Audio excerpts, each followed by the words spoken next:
पांच प्रकार के भावों में एक भाव आता है औदैक भाव। औदैक भाव वो कहलाता है जैसे हमारी कषाय का उदय होता है, क्रोध का हो, मान कषाय हो, लोभ कषाय हो, माया कषाय हो, हास्य हो, रति हो, अरति हो, पुरुष वेद स्त्री वेद आदि का उदय होता है, तो कर्म के उदय से हमारे मन में उस प्रकार के भाव उत्पन्न होने लगते हैं। और कर्म का उदय हर व्यक्ति का, हर प्राणी का हमेशा चलता रहता है। जब कर्म का उदय हमेशा चलता रहेगा तो हम उसके अनुसार भाव करते रहेंगे, तो फिर तो हम कभी अपना कल्याण कर ही नहीं पाएंगे। तो इस बात को समझने की कोशिश करें।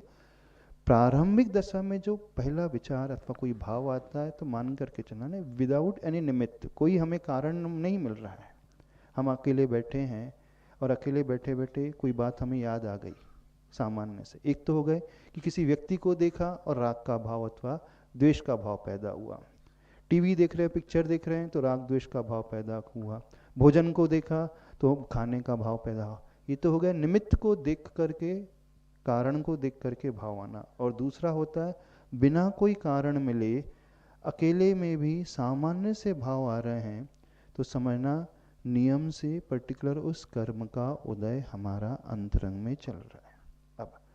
अब कर्म का उदय तो जीवन में 24 घंटे नॉन स्टॉप हमेशा चलते ही रहता है। तो फिर क्या उसी के अनुसार हमारे भाव हम हमेशा वैसे ही करते रहे? तो नहीं। आचार्य भगवान कहते हैं जब हमारा अवेयरनेस यानी हमारी जागृति बढ़ जाती है तब ये हमारे कंट्रोल में आ जाता है कि हम उसी के अनुरूप आगे उसे सोचते रहें कि उसे ब्रेक करके अपने मन को कहीं पुरुषार्थ पूर्वक डाइवर्ट कर ले। मान लीजिए खाने का भाव हो गया और हमने कंट्रोल करके तुरंत भगवान का नाम ले लिया, तो हमने पुरुषार्थ पूर्वक अपने आप को उससे हटा करके दूसरे में लगाया। तो ये हमारे वर्तमान के पुरुषार्थ पर आधारित होता है।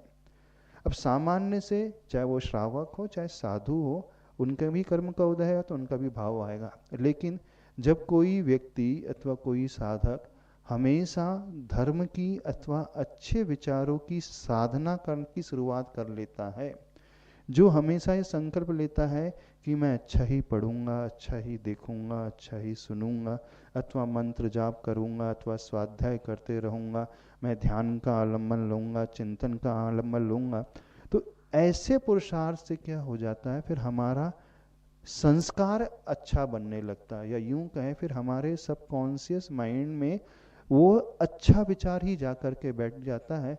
फिर हमारा वो सबकॉन्शियस माइंड है, यूं कहें अबुद्धि पूर्वक ऑटोमेटिकली धीरे धीरे अच्छे ही भावों को भेजता सर चला जाएगा। लेकिन जो श्रावक वर्ग होते हैं वो 23 घंटे तो इधर उधर की बातें ही करते रहते हैं, विकथा ही करते रहेंगे, भोजन की चर्चा करेंगे, मूवीज़ की चर्चा करेंगे, खेल की चर्चा करेंगे, वीडियोस की चर्चा करेंगे, टीवी की बातें करेंगे, मैच की बातें करेंगे, खाने पीने, इसके अलावा कोई बातें नहीं, अथवा व्यापार की बातें। यानी लगभग 23 घंटे वो राग और द्वेष संसार की बातों के अलावा कुछ नहीं करता। तो वो जो बात करते रहता है अथवा अपना समय जिसमें लगाते रहता है, तो उसके सबकॉन्शियस माइंड में विकथाओं वाली श्रृंखला मजबूती से बैठते चले जाती हैं। तो ये बहुत हद तक हमारे वर्तमान के पुरुषार्थ पर आधारित है कि हम अबुद्धि पूर्वक अपने मन में कौन सा भाव लाना चाहते हैं, और ये साधना के ऊपर आश्रित होता है। इसलिए कहा गया है कि हमेशा चला करके अच्छा अच्छा हम स्वाध्याय करते रहें, अच्छी अच्छी बातें हम पढ़ते रहें, अथवा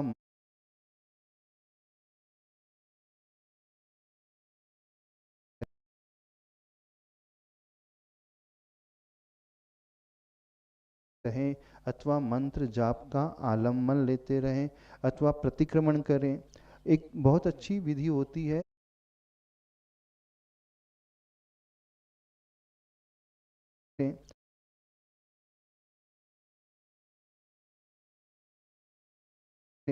एक बहुत अच्छी विधि होती है।